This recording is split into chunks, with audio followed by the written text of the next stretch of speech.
Life is not always as you picture, big dreams, hopes and desires. Tears to my cheeks, just talking about it. Just the simplest words can hurt. The tension your body feels, when around and the eyes of one when they see you. Hi, I'm Amanda, and this is just the brush of my life. I was not loved by most, my family hated me and disgraced me, and my ability to talk was thrown away like trash in a dumpster. And that's just the start.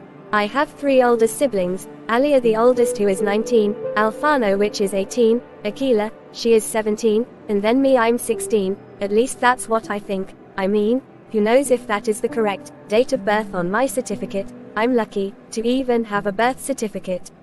My family is famous. My dad is a world top chef, mom too, and has the children we get looked at. We've been invited to fancy hotels, restaurants, and so forth.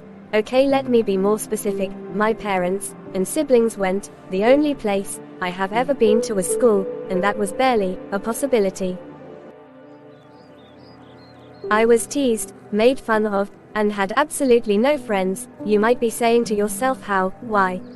They don't know what you go through. Well, I was what people call a nerd. I had only one uniform, and had to wear old shoes that my siblings had thrown out, and don't get me started on my school bag. It was a disgrace. I had to carry the dog's feeding bag. Oh, how I hated it.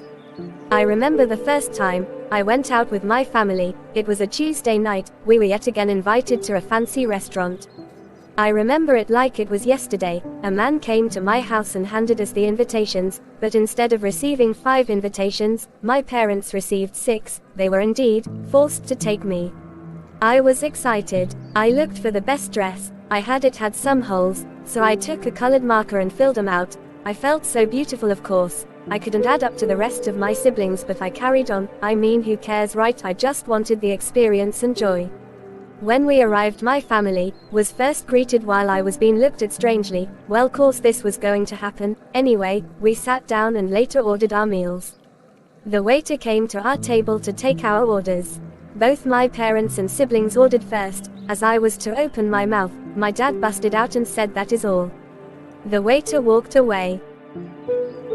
I felt so sad and unwelcome. I wanted to go home, and if you think that's bad, I was even mad. When I saw everyone eating their food in enjoyment, I just wanted to cry, but instead, I got up and went to the bathroom. My stomach was growling, my eyelashes were wet from all the tears I had shed. I had never felt so many negative emotions toward myself. I cleared up my eyes, washed my hands, and went out the door only to behold that they were no longer there. I asked the waiter if the people that were at that table had left, and he replied, "Yes." I ran outside and saw the car leaving. I shouted out, but no response. I ran home. I reached home safely, thank God. It was a long journey, my feet were shivering. I knocked on the front door and no one answered. I figured this was going to happen, but I proceeded. I was getting tired, so went to the back only to behold that there was a window open. I crawled in, went under the dining table and slept. And yes, if you were wondering, that is where I sleep. I woke up the next morning to discover that everyone had left. I was happy and concerned. Nevertheless, I went to the bathroom, brushed my teeth, then straight to the kitchen. I had never eaten so much in my life. Then I heard the door pull. Oh no, they are back, I thought to myself. I hurried and put the food away and started washing the dishes. As they entered the house, they were arguing about something. We don't have any money. Whose fault do you think that is? That's when I looked up and saw Mom in front of me. You know we don't have to worry about money. We'll just let Amanda work and pay all the bills. What? Now Amanda, you're going to work and do as I say. I was so upset that she would say that to me. But then I thought, maybe this could be an opportunity to escape this horror. The next day Mom took me to the store where I would be working.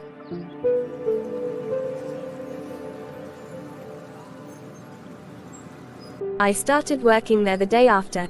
It was going pretty well. I got my first paycheck at the end of the week and gave it to Mom. Psych. I didn't give them the money. Actually, when I started working, I met this lovely lady that liked me, and I guess she sensed that something was wrong. I told her everything, and she comforted me, and said she would like to adopt. I felt so happy, and that's how my life turned around. Oh. And about my parents, they are going bankrupt and beating each other. And look, guys, I'm in new clothes.